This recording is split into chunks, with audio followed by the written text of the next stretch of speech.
Jamie Msalam, and this is Gabby Schloutz.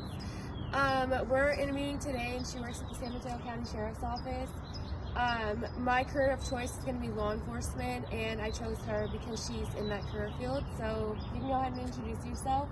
Hi, my name is Gabby Schloutz. I've been with the Sheriff's Office for about 6 months, and right now I'm in the Police Academy.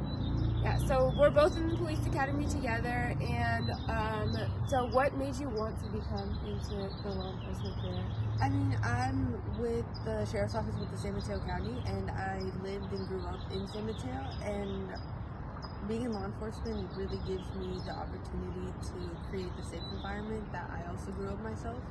So I really like that aspect where I'm able to engage in the community that shaped me as an individual.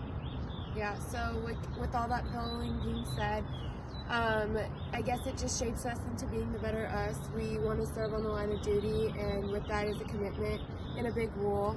So having her today, experiencing and going through law enforcement together is definitely a big step.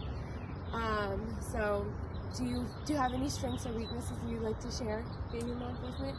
I definitely believe one of my strengths are probably multitasking and being able to speak to a lot of different people.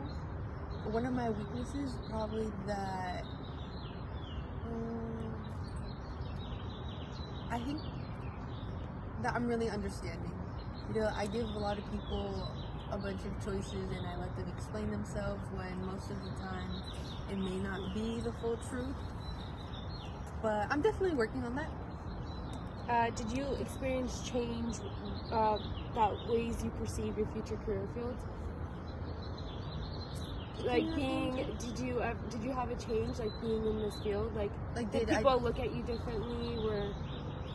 A couple people, yeah. But I mean, I'm doing this for myself, for my career, for my future, which is what is most important. I do realize that I have become more vocal and I put my foot down more, and I emphasize doing the right things for the right reasons. And last thing is, what skills do you think you would need? Okay, that would as a law enforcement officer. I think being able to, again, multitask is a lot because every time something happening, there's a bunch of things going on. Also, having an understanding because we're talking to people that have different life stories and different experiences, and when we show up or law enforcement shows up, it's probably not for a good cause. So it's just having empathy, compassion, and understanding for others in any situation. All right, well that wraps up this interview. Thank you very much. Thank you, Gabby. All right, thank you.